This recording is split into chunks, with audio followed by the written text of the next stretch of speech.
বন্ধুরা, audio story এবং চিত্রায় আপনাদের সকলকে স্বাগত।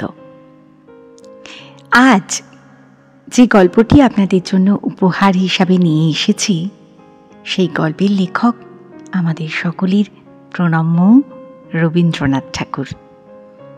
আর আজকের গল্প আপদ।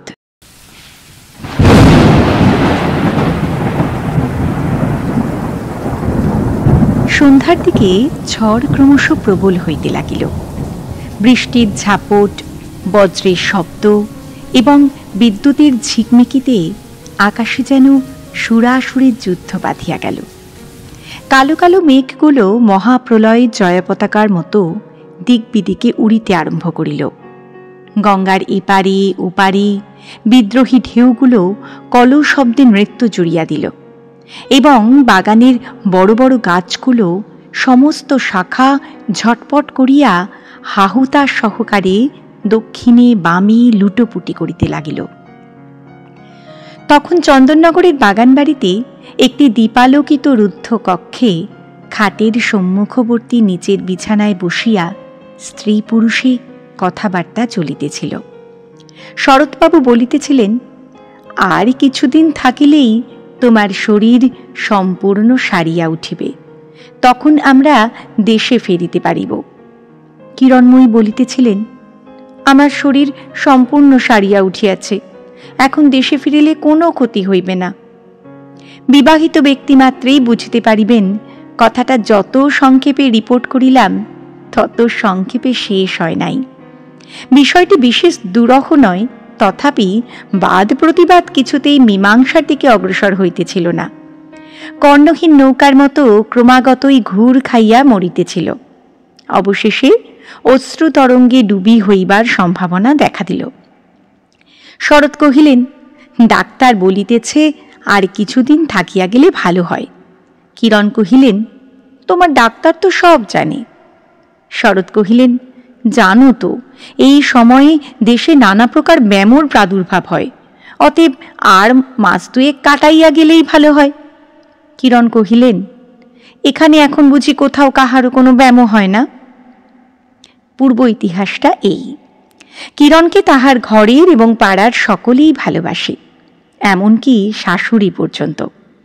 সেই কিরণের যখন কঠিন পীড়া হইল, তখন সকলেই চিন্তিত হইয়া উঠিল এবং ডাক্তার যখন বায়ু পরিবর্তনের প্রস্তাব করিল, তখন গৃহ এবং কাজকর্ম ছাড়িয়া প্রবাসে যাইতে তাহার স্বামী এবং শাশুড়ি কোনো আপত্তি করিলেন না। যদিও গ্রামের বিবেচক প্রাজ্ঞ ব্যক্তিমাত্রেই বায়ু পরিবর্তনে আরোগ্যের আশা করা এবং স্ত্রীর জন্য এতটা হুলস্থুলো করিয়া তোলা নব্য স্ত্রৈণতার একটা নির্লজ্জ আতিশয্য বলিয়া স্থির করিলেন এবং প্রশ্ন করিলেন, ইতিপূর্বে কি কাহারও স্ত্রীর কঠিন পীড়া হয় নাই? শরৎ যেখানে যাওয়া স্থির করিয়াছেন, সেখানে কি মানুষরা অমর? এবং এমন কোনো দেশ আছে কি যেখানে অদৃষ্টের লিপি সফল হয় না? তথাপি শরৎ এবং তাহার মা সে সকল কথায় কর্ণপাত করিলেন না। তখন গ্রামের সমস্ত সমবেত বিজ্ঞতার অপেক্ষা তাহাদের হৃদয়লক্ষ্মী কিরণের প্রাণটুকু তাহাদের নিকট গুরুতর বোধ হইল। প্রিয় ব্যক্তির বিপদে মানুষের এরূপ মোহ ঘটিয়া থাকে। শরৎ চন্দননগরের বাগানে আসিয়া বাস করিতেছেন এবং কিরণও রোগমুক্ত হইয়াছেন, কেবল শরীর এখনো সম্পূর্ণ সবল হয় নাই। তাহার মুখচক্ষে একটি সকরুণ কৃশতা অঙ্কিত হইয়া আছে, যাহা দেখিলে হৃৎকম্প সহ মনে উদয় হয়, আহা, বড় রক্ষা পাইয়াছে। কিন্তু কিরণের স্বভাবটা সঙ্গপ্রিয়, আমোদপ্রিয়। এখানে একলা আর ভালো লাগিতেছে না। তাহার ঘরের কাজ নাই, পাড়ার সঙ্গিনী নাই, কেবল সমস্ত দিন আপনার রুগ্ন শরীরটাকে লইয়া নাড়াচাড়া করিতে মন যায় না। ঘণ্টায় ঘণ্টায় দাগ মাপিয়া ঔষধ খাও, তাপ দাও, পথ্য পালন করো, ইহাতে বিরক্তি ধরিয়া গিয়াছে। আজ ঝড়ের সন্ধ্যাবেলায় রুদ্ধ গৃহে স্বামী স্ত্রীতে তাহাই লইয়া আন্দোলন উপস্থিত হইয়াছিল। কিরণ যতক্ষণ উত্তর দিতেছিল, ততক্ষণ উভয় পক্ষে সমকক্ষভাবে দ্বন্দ্বযুদ্ধ চলিতেছিল। কিন্তু অবশেষে কিরণ যখন নিরুত্তর হইয়া বিনা প্রতিবাদী শরতের দিক হইতে ঈষৎ বিমুখ হইয়া ঘাড় বাঁকাইয়া বসিল, তখন দুর্বল নিরুপায় পুরুষটির আর কোনো অস্ত্র রহিল না। পরাভব স্বীকার করিবার উপক্রম করিতেছে এমন সময়ে বাহির হইতে বেহারা উচ্চৈস্বরে কি একটা নিবেদন করিল। শরৎ উঠিয়া দ্বার খুলিয়া শুনিলেন, নৌকাডুবি হইয়া একটি ব্রাহ্মণ বালক সাঁতার দিয়া তাহাদের বাগানে আসিয়া উঠিয়াছে। ছেলেটির লম্বা চুল, বড় বড় চোখ, গোঁফের রেখা এখনো উঠে নাই। কিরণ তাহাকে নিজে থাকিয়া ভোজন করাইয়া তাহার পরিচয় জিজ্ঞাসা করিলেন। শুনিলেন সে যাত্রার দলের ছোকরা, তাহার নাম নীলকান্ত। তাহার নিকটবর্তী সিংহবাবুদের বাড়ি যাত্রার জন্য আহত হইয়াছিল। ইতিমধ্যে নৌকাডুবি হইয়া তাহাদের দলের লোকের কি গতি হইল কে জানে। সে ভালো সাঁতার জানিত, কোনো মতে প্রাণ রক্ষা করিয়াছে। ছেলেটি এখানেই রহিয়া গেল, আরেকটু হইলেই সে মারা পড়িত, এই মনে করিয়া তাহার প্রতি কিরণের অত্যন্ত দয়ার উদ্রেক হইল। শরৎ মনে করিলেন, হইল ভালো, কিরণ একটা নূতন কাজ হাতে পাইলেন, এখন কিছুকাল এইভাবে কাটিয়া যাইবে। ব্রাহ্মণ বালকের কল্যাণে পুণ্য সঞ্চয়ের প্রত্যাশায় শাশুড়িও প্রসন্নতা লাভ করিলেন এবং অধিকারী মহাশয় ও যমরাজের হাত হইতে সহসা এই ধনী পরিবারের হাতে বদলি হইয়া নীলকান্ত বিশেষ আরাম বোধ করিল। কিন্তু অনতি বিলম্বে শরৎ এবং তাহার মাতার মত পরিবর্তন হইতে লাগিল। তাহারা ভাবিলেন, আর আবশ্যক নাই, এখন এই ছেলেটাকে বিদায় করিতে পারিলে আপদ যায়। নীলকান্ত গোপনে শরতের গুড়গুড়িতে ফরফর শব্দে তামাক টানিতে আরম্ভ করিল। বৃষ্টির দিনে অম্লান বদনে তাহার শখের সিল্কের ছাতাটি মাথায় দিয়া নববন্ধু সঞ্চয় চেষ্টায় পল্লীতে পর্যটন করিতে লাগিল। কোথাকার একটা মলিন গ্রাম্য কুকুরকে আদর দিয়া এমনি স্পর্ধিত করিয়া তুলিল যে সে অনাহুত শরতের সুসজ্জিত ঘরের মধ্যে প্রবেশ করিয়া নির্মল জাজিমের উপর পদপল্লব চতুষ্টয়ের ধূলিরেখায় আপন শুভাগমন সংবাদ স্থায়ীভাবে মুদ্রিত করিয়া আসিতে লাগিল। নীলকান্তের চতুর্দিক দেখিতে দেখিতে একটি সুবৃহৎ ভক্ত শিশু সম্প্রদায় গঠিত হইয়া উঠিল এবং সে বৎসর গ্রামের আম্রকাননে কচি আম পাকিয়া উঠিবার অবসর পাইল না। কিরণ এই ছেলেটিকে বড় বেশি আদর দিতেন, তাহাতে সন্দেহ নাই। শরৎ এবং শরতের মা সে বিষয়ে তাহাকে অনেক নিষেধ করিতেন, কিন্তু তিনি তাহা মানিতেন না। শরতের পুরাতন জামা মোজা এবং নূতন ধুতি চাদর জুতা পরাইয়া তিনি তাহাকে বাবু সাজাইয়া তুলিলেন। মাঝে মাঝে যখন তখন তাহাকে ডাকিয়া লইয়া তাহার স্নেহ এবং কৌতুক উভয়ই চরিতার্থ হইত। কিরণ সহাস্য মুখে পানের বাটা পাশে রাখিয়া খাটের উপর বসিতেন। দাসী তাহার ভিজে এলো চুল চিরিয়া চিরিয়া খসিয়া খসিয়া শুকাইয়া দিত এবং নীলকান্ত নিচে দাঁড়াইয়া হাত নাড়িয়া নল দময়ন্তী পালা অভিনয় করিত। এইরূপে দীর্ঘ মধ্যাহ্ন অত্যন্ত শীঘ্র কাটিয়া যাইত। কিরণ শরৎকে তাহার সহিত একাসনে দর্শক শ্রেণীভুক্ত করিবার চেষ্টা করিতেন, কিন্তু শরৎ অত্যন্ত বিরক্ত হইতেন এবং শরতের সম্মুখে নীলকান্তের প্রতিভা সম্পূর্ণ স্ফূর্তি পাইত না। শাশুড়ি এক একদিন ঠাকুর দেবতার নাম শুনিবার আশায় আকৃষ্ট হইয়া আসিতেন, কিন্তু অবিলম্বে তাহার চিরাভ্যস্ত মধ্যাহ্নকালীন নিদ্রাবেশ ভক্তিতে অভিভূত এবং তাহাকে শয্যাশায়ী করিয়া দিত। শরতের কাছ হইতে কানমোলা চট্টা চাপড়টা নীলকান্তের অদৃষ্টে প্রায়ই জুটিত, কিন্তু তদাপেক্ষা কঠিনতর শাসন প্রণালীতে আজন্ম অভ্যস্ত থাকাতে সেটা তাহার নিকট অপমান বা বেদনাজনক বোধ হইত না।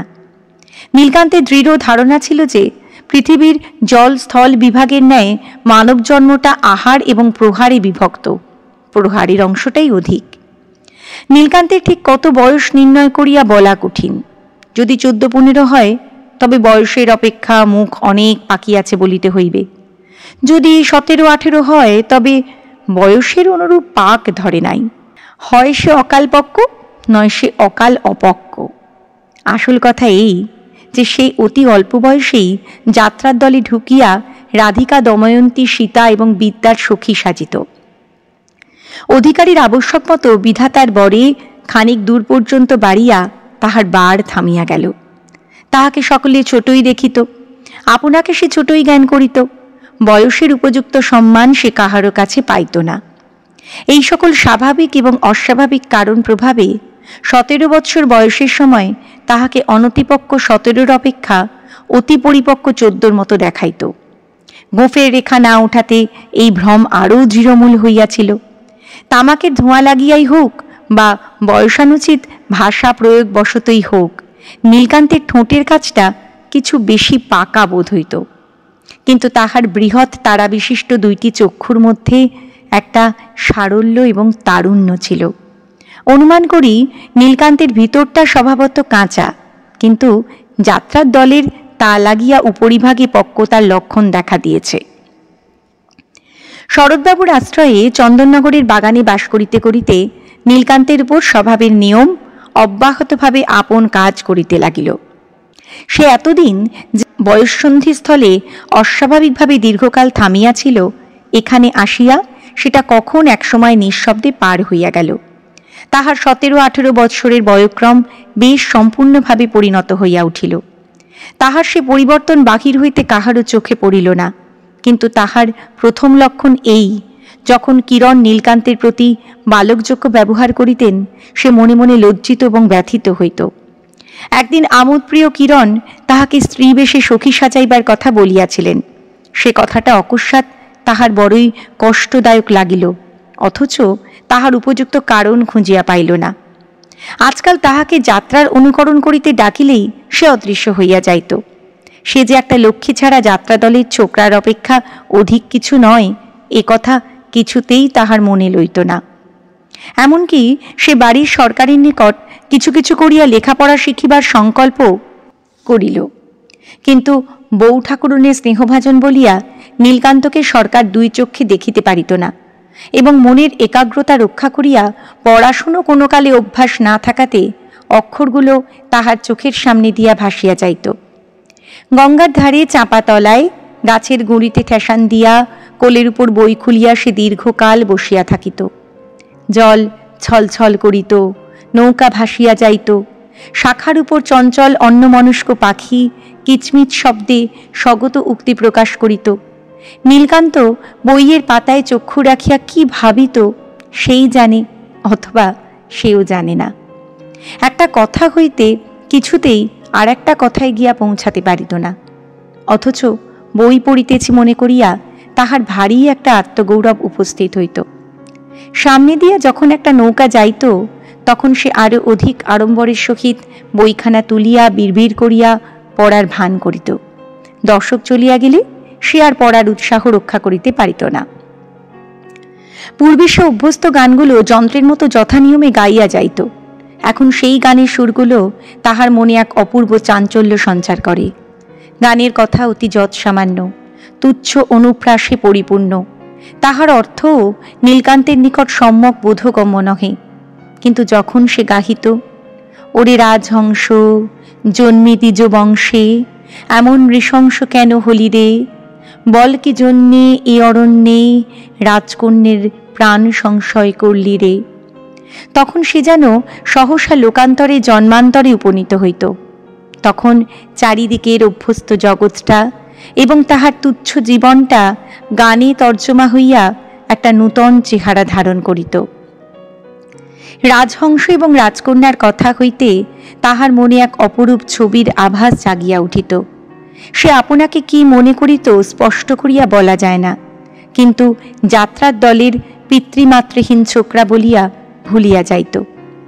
নিতান্ত অকিঞ্চনের ঘরের হতভাগ্য মলিন শিশু যখন সন্ধ্যা শয্যায় শুইয়া রাজপুত্র রাজকন্যা এবং 7 রাজার ধন মানিকের কথা শোনে, তখন সেই ক্ষীণ দীপালোকিত জীর্ণ গৃহকোণের অন্ধকারে তাহার মনটা সমস্ত দারিদ্র ও হীনতার বন্ধন হইতে মুক্ত হইয়া এক সর্বসম্ভব রূপকথার রাজ্যে একটা নূতন রূপ, উজ্জ্বল বেশ এবং অপ্রতিহত ক্ষমতা ধারণ করে।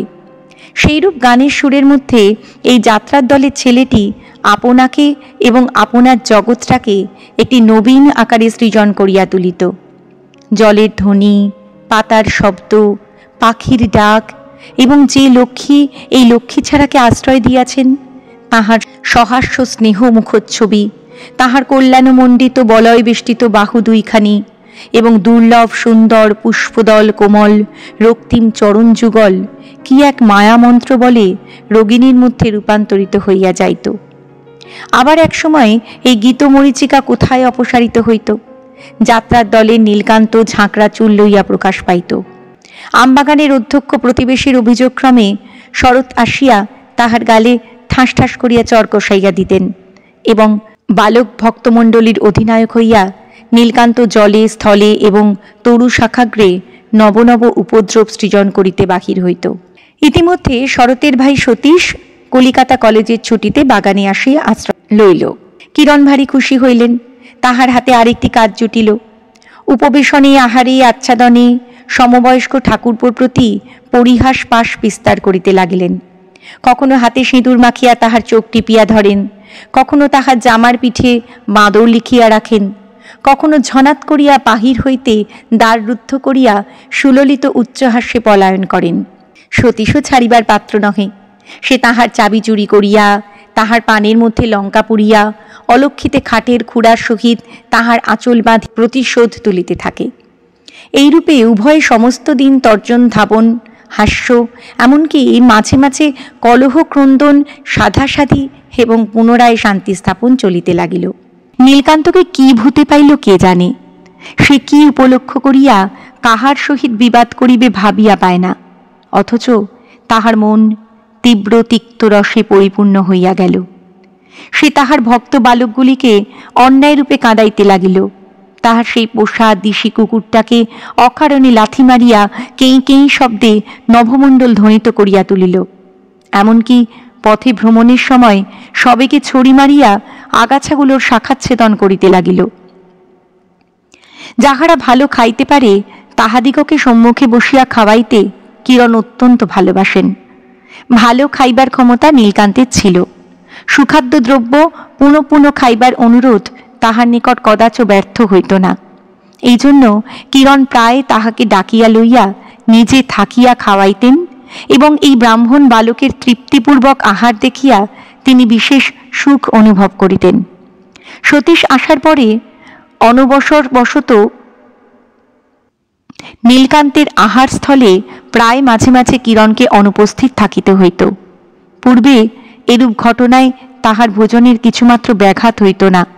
সে সর্বশেষে দুধের বাটি ধুইয়া তাহার জল শুদ্ধ খাইয়া তবে উঠিত। কিন্তু আজকাল কিরণ নিজে ডাকিয়া না খাওয়াইলে তাহার বক্ষ ব্যথিত, তাহার মুখ বিস্বাদ হইয়া উঠিত, না খাইয়া উঠিয়া পড়িত। বাষ্পরুদ্ধ কণ্ঠে দাসীকে বলিয়া যাইত, আমার ক্ষুধা নাই।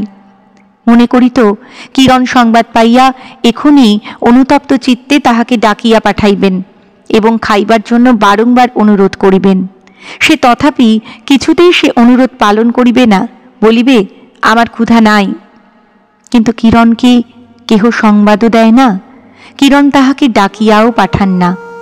খাবার যাহা থাকে দাসী খাইয়া ফেলে। তখন সে আপন শয়ন গৃহের প্রদীপ নিবাইয়া দিয়া অন্ধকার বিছানার উপর পড়িয়া ফুলিয়া ফুলিয়া ফাঁপিয়া ফাঁপিয়া মুখের উপর সবলে বালিশ চাপিয়া ধরিয়া কাঁদিতে থাকে।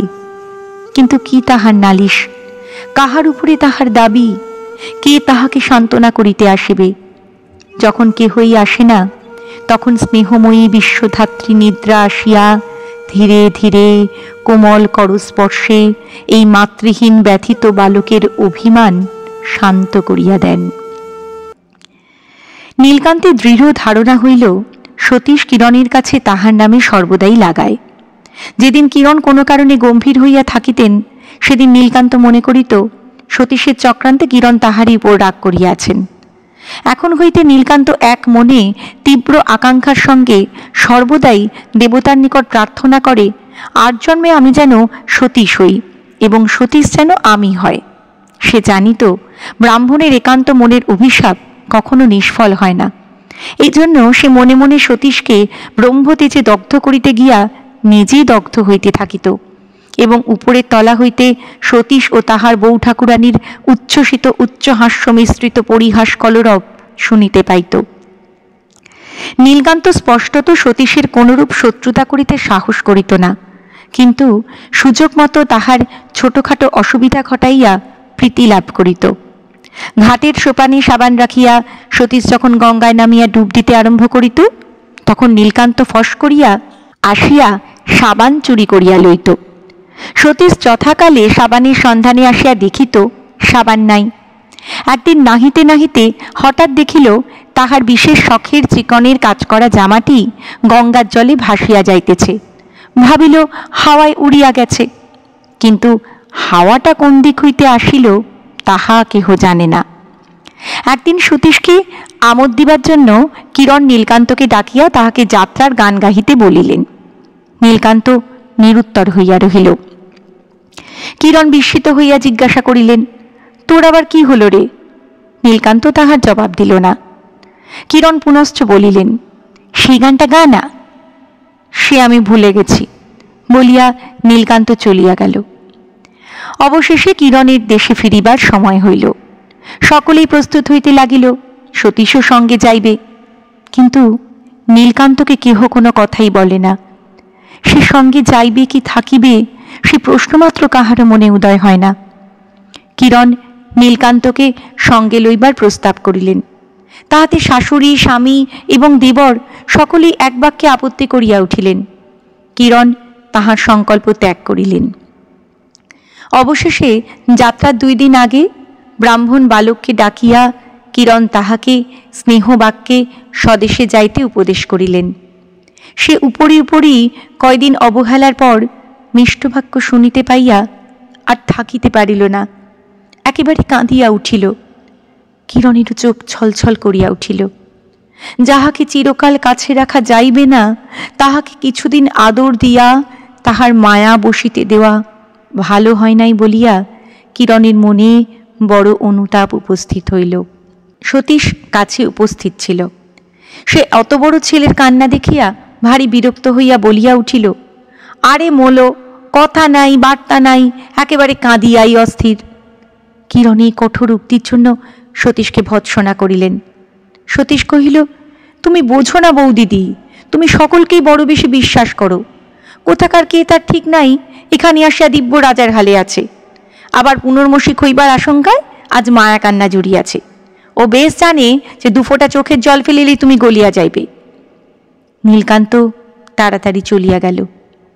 কিন্তু তাহার মনটা সতীশের কাল্পনিক মূর্তিকে ছুরি হইয়া কাটিতে লাগিল, ছুঁচ হইয়া বিধিতে লাগিল, আগুন হইয়া জ্বালাইতে লাগিল। কিন্তু প্রকৃত সতীশের গায়ে একটি চিহ্ন মাত্র বসিল না, কেবল তাহারই মর্মস্থল হইতে রক্তপাত হইতে লাগিল।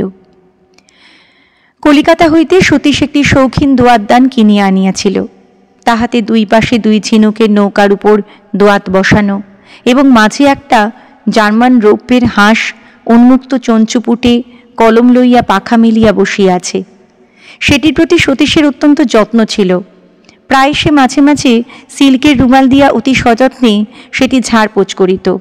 কিরণ প্রায়ই পরিহাস করিয়া সেই রৌপ্য হংসের চঞ্চু অগ্রভাগে অঙ্গুলির আঘাত করিয়া বলিতেন, ওরে রাজহংস, জন্মে দ্বিজ বংশে এমন নৃশংস কেন হলি রে?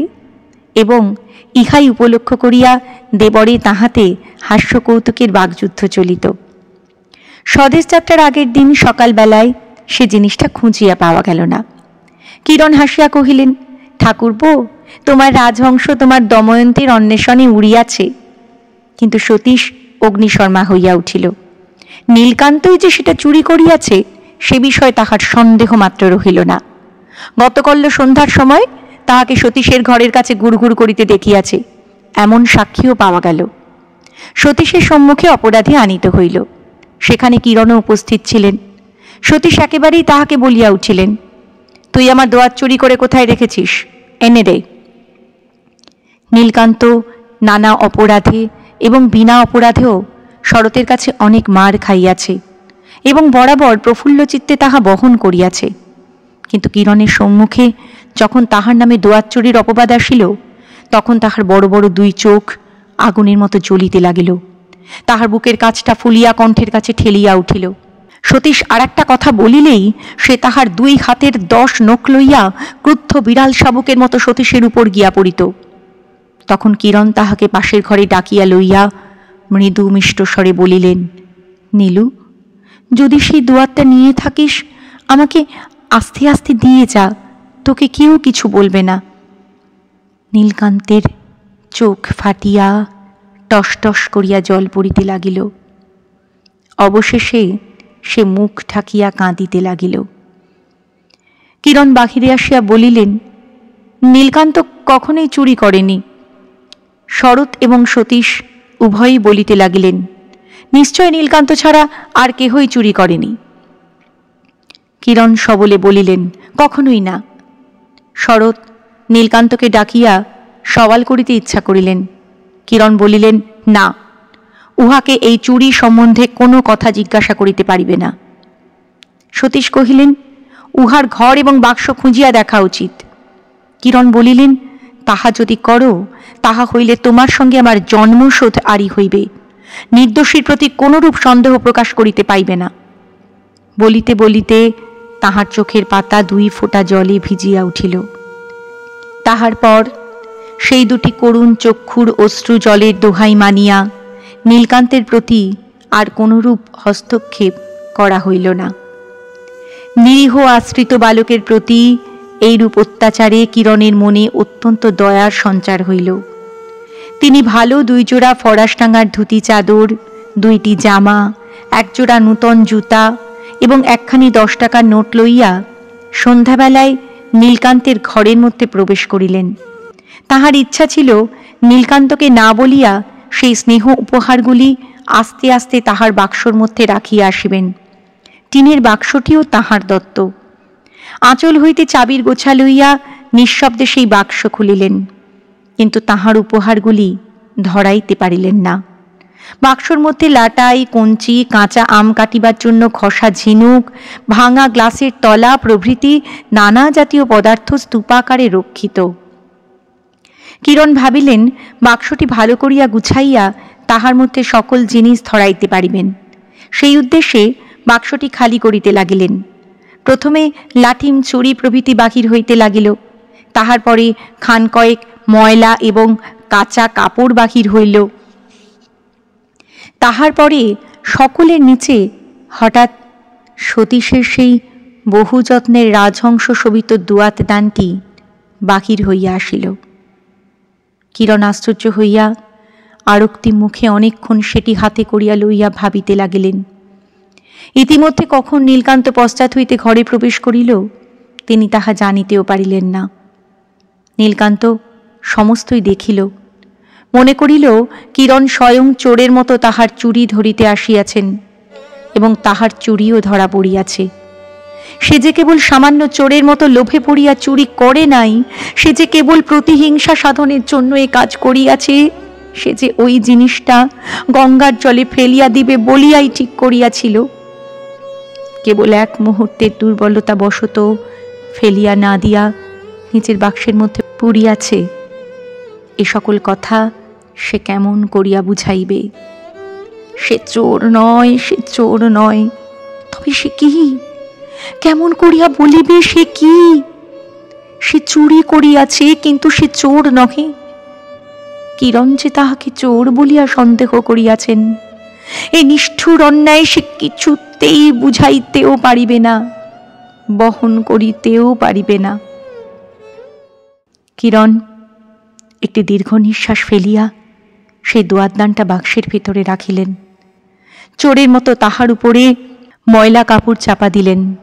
তাহার উপরে বালকেরা লাটাই, লাঠিম, ঝিনুক, কাঁচের টুকরো প্রভৃতি সমস্তই রাখিলেন এবং সর্বোপরি তাহার উপহারগুলিও ও 10 টাকার নোটটি সাজাইয়া রাখিলেন। কিন্তু পরের দিন সেই ব্রাহ্মণ বালকের কোনো উদ্দেশ্য পাওয়া গেল না। গ্রামের লোকেরা বলিল তাহাকে দেখে নাই। পুলিশ বলিল তাহার সন্ধান পাওয়া যাইতেছে না। তখন শরৎ বলিলেন, এইবার নীলকান্তের বাক্সটা পরীক্ষা করিয়া দেখা যাক।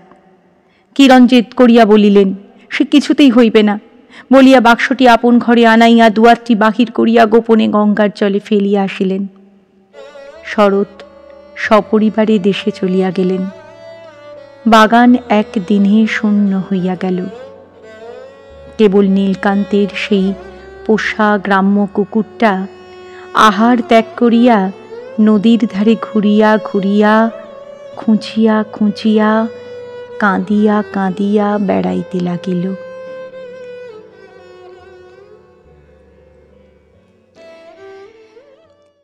আপদ গল্পটি শেষ হলো। আসলে রবি ঠাকুরের গল্পে কত রকমের বন্ধুত্বের স্বাদই আমরা পেয়েছি, তাই না? বিশেষ করে এই গল্পে অসম বন্ধুত্বের এক অসীম ভালোবাসা, অথচ দুই বন্ধুর কেউই জানিলেন না যে এই ভালোবাসা কতটা গভীর ছিল। আমাদের জীবনেও কিন্তু এমন অনেক সম্পর্ক থাকে যেগুলোকে আমরা প্রকাশ করে উঠতে পারি না। এই অগাস্ট মাসে, বন্ধুত্ব দিবসের মাসে, সেই বন্ধুত্বগুলোকে আরও একবার সম্মান জানালাম আজকের এই ছোট গল্পটির মাধ্যমে। আমার গল্পটি যদি ভালো লাগে অবশ্যই সাবস্ক্রাইব করবেন, কমেন্টে জানাবেন আর কী ধরনের গল্প আপনারা শুনতে চান। আমি নিশ্চয়ই চেষ্টা করব আমার মতন করে আপনাদেরকে খুশি করতে। অনেক ধন্যবাদ।